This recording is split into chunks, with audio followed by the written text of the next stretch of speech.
Kdo bo vodil Krški kulturni dom? Rušenje lesenih garaž v Novem mestu. Lidija Gornik, naj prostovoljka.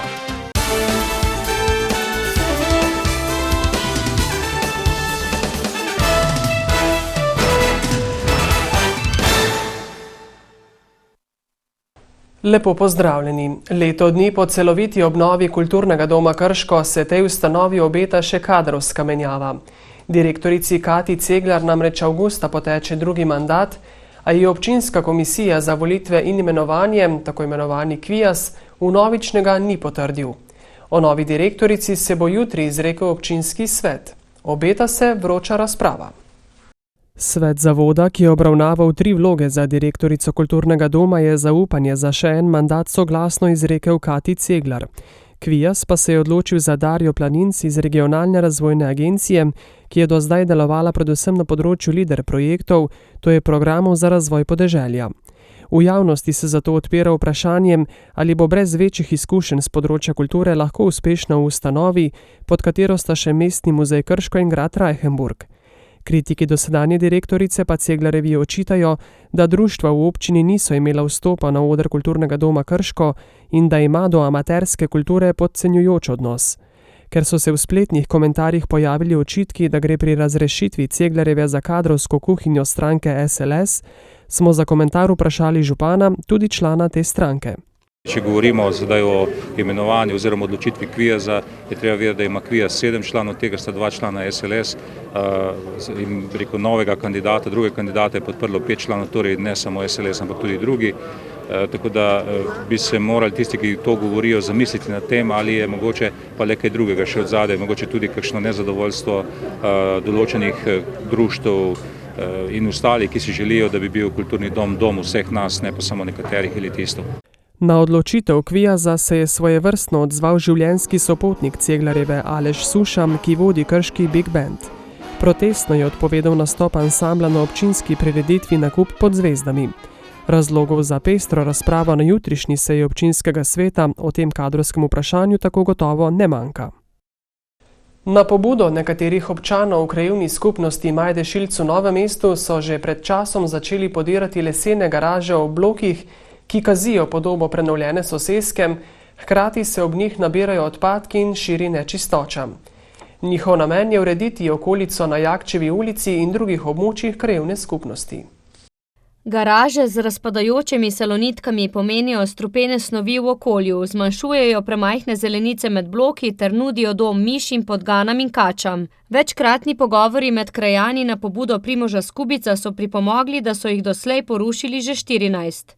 Glede na to, da bomo odstranili ta stari les, azbest, se pravi azbestne plošče, ki se nahajajo na strehah teh garaž, tako da predvsem se gre za ureditev okolice na Jakčevi ulici. Delo so pobudniki akcije opravili sami in namesto lastnikov. Razočaran sem, ker je noben izmed ostalih blokov, ki so uporabniki teh garaž bili, ni prisoten. In to je sramota za tiste lastnike nekdanjih garaž, da niso sedaj prisotni. Nekateri imetniki garaž so te pridobili z nakupom stanovanja, drugi so jih preprosto uporabljali. Večina garaž je neuporabnih, sicer imajo nekateri noter parkirane še avtomobile, ampak to je precej rizično, zaradi tega, ker sama konstrukcija je že, recimo garaža je bila postavljena leta 1962.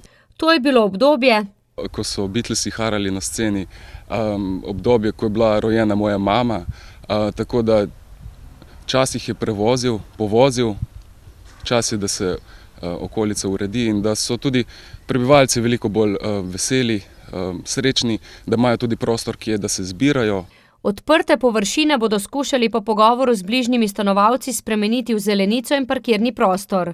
Skubic je sicer predsednik sveta za določitev funkcionalnih zemljišč, ki deluje v sklopu občine in ima na tem področju smele načrte.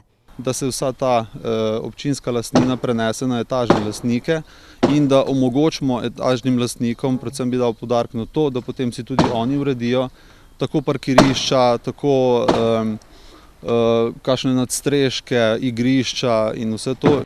Kar bodo lahko storili šele takrat, ko bodo lastniki oziroma solastniki zemljišč. Letošnji gostitelj srečanja invalidov z Dolenjske in iz Bele krajine, ki se je odvilo na Centru biotehnike in turizma Grm na Sevnem, je bilo medobčinsko društvo invalidov Novo mesto. V njem so hkrati obeležili 34-letnico delovanja. V svojo družbo so prireditelji povabili člane drugih invalidskih društev, in sicer iz Črnomlja, Metlike, Ribnice, Kočevja in Grosuplja.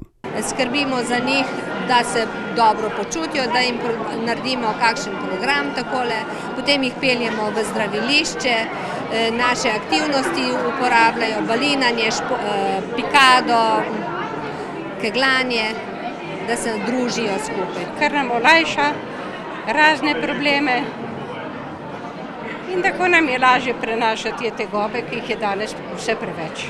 Medobčinsko društvo Novo mesto združuje 1350 invalidov prve, druge in tretje kategorije ter podporne člane. Kot poudarja predsednica, jim dajejo občutek, da niso zapuščeni, da vejo, da so še obstajajo, da imajo podporo psihično, zdravstveno pri nas. Potem pri nas imajo tudi pravne nasvete, vsak mesec enkrat zastonj dobijo. Pomembno je tudi sodelovanje s 7 društvi koordinacije. Srečali smo se invalidi, ki smo si podobni. Ne? Vsak imamo svoje težave, ki jih lažje rešava, svoje psihofizične sposobnosti se krepi, če se druži s svojimi enakimi. Hladetova si želi, da bi bili invalidi tako v lokalni skupnosti kot na splošno v državi bolj cenjeni. Čutijo se zapostavljene. Vsak nas gleda, kakor če se za vami ni pa nič več, ne? Ampak mi še lahko ustvarjamo, mi še lahko delamo. Ljudje pa čez dalje manj in penzije so mečkene in ne morajo si prvoščiti včasih tudi izletane, da bi šli z nami. Novomeški župan Gregor Macedoni je invalidsko društvo, eno največjih v občini, pohvalil za številne programe, s katerimi zagotavlja kakovost življenja svojim članom. Na Mirni se je zbralo skoraj 400 tabornikov z vseh koncev Slovenije, ki so se udeležili 3-dnevnega državnega mnogoboja. Najbolje se je odrezal rod zelene rogle iz Zreč. Taborniki, šlo je predvsem za osnovnošolsko mladino, so tekmovali v 7 kategorijah, sicer pa je bil mnogoboj sestavljen iz več panog. Ključno pri teh disciplinah je, da pokažejo taborniki vse tiste veščine, ki so jih osvajali preko leta. Tako so noter vpeti od kuhanja do orientacije, postavljanja šotorov iz šotork ali sevka šotora, lokostrelstvo, razna spretnostna tekmovanja. Pomerili so se tudi v novih panogah, kot sta izziv in presenečenje. Dogodek je bil sicer namenjen predvsem druženju mladih, ki jih želijo izobraziti v odgovorne državljane.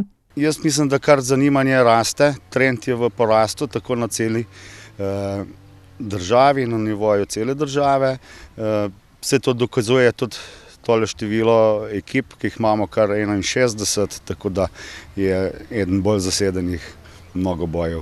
Tekmovanje je pripravil Mirenski rod, ki šteje 65 članov, skupaj z Zvezo tabornikov Slovenije ter o pomoči domače občine in nekaterih društev. Še ostajamo pri tabornikih, tokrat nekoliko mlajših. Da bi otrokom približali izzive bivanja v naravi, so v novomeškem vrtcu Pedenj pripravili 3-dnevni tabor. Pedenj tabor se je odvijal v idilični okolici enote Metka, kjer smo naleteli na prazne šotore. Razumljivo, kdo bi spal, če pa druženje ob tabornem ognju ponuja veliko več užitkov. Plačemo hrenovke, pa malo smo še pesmic zapeli. Je strah taborjenja v naravi? Ne, sploh ne. Skrite zaklad imamo, en gribar streljamo, pa še v hiški se igramo. Si že ti kdaj taborila, te kaj strah spanja po noči v šotoru? Ne, ampak doma še zmeraj začijam, pa mamice spim. Dogajanje so poleg strokovnih sodelavcev vrtca soustvarjali in popestrili novomeški rod gorjanskih tabornikov in sodelavci tamkajšnjega šolskega centra. Danes bomo imeli astronomsko opazovanje neba in malo bomo otroke animirali, da pogledajo malo gor. Življenje in povezava z naravo je zelo, zelo pomemben delež v življenju. Kako naučiti otroka samostojnosti, stik z naravo, kako preživeti zunaj v naravi, kaj vse se v naravi da početi in zakaj bi mi hodili ne vem kako daleč, če pa vendar imamo tako čudovit vrt. Prepričani smo lahko, da bo marsikdo od najmlajših taboril tudi v odrasli dobi. Slovenski vinari, kulinariki in ustvarjalci se bodo ta konec tedna mudili v Novem mestu, kjer bo potekal 4. mali festival velikih vin. Festival že tradicionalno predstavlja uvod v pisano poletno dogajanje dolenjske prestolnice. Na festivalu se je do danes predstavilo že več kot 60 vinarjev iz vseh kotičkov Slovenije. Tokrat nam bo v osnovi, tako kot vsako leto, prinesel vinske degustacije, se pravi vinarje iz cele Slovenije, kulinariko, večerjo na trgu z priznanimi slovenskimi šefi, en kup kvalitetnega kulturnega programa, se pravi, tako kot radi rečemo, tisto pravo dogajanje. Gre za vsebino, ki mislim, da vsi skupaj ocenjujemo, da sodi v mestno jedro na glavni trg. Gre za kvalitetno prireditev, kjer štartamo na kulturo pitja vina in seveda kvalitetno ponudbo gostinsko, kulinarično ponudbo. To so vsebine, ki jih bodo v starem mestnem jedru podpirali tudi v prihodnje, obljublja Macedoni.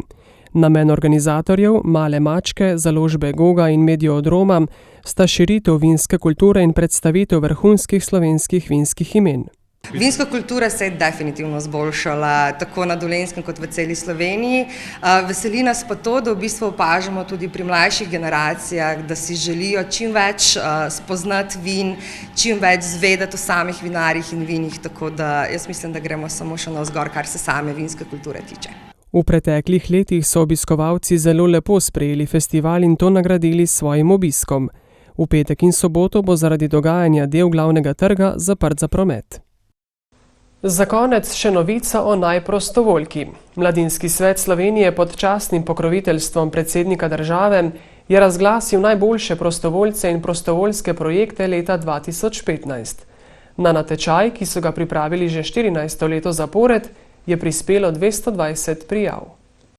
V starostni skupini nad 30 let je na predlog Marije Gornik naziv najprostovoljka prejela Lidija Gornik iz Črnomlja za umetniško in ustvarjalno delo, s katerim je pripomogla k oživljanju starega mestnega jedra Črnomlja. Upam, da nekako moj, recimo temu zgled, bi pritegnil še koga, da bi se lotil kakšnega podobnega projekta samoiniciativno.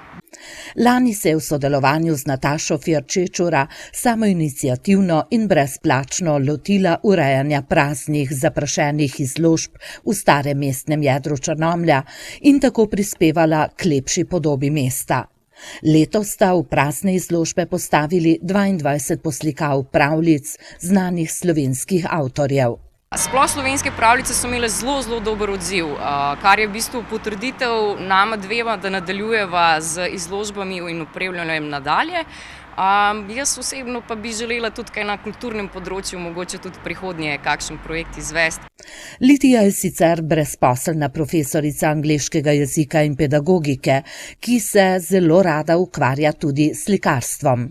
Želi pa si, da bi se mogoče tudi ostali mladi, ki so brezposelni, pa doma ne vidijo nobene prihodnosti oziroma sedijo doma, da bi mogoče se sami odločili za kakšen takšen projekt.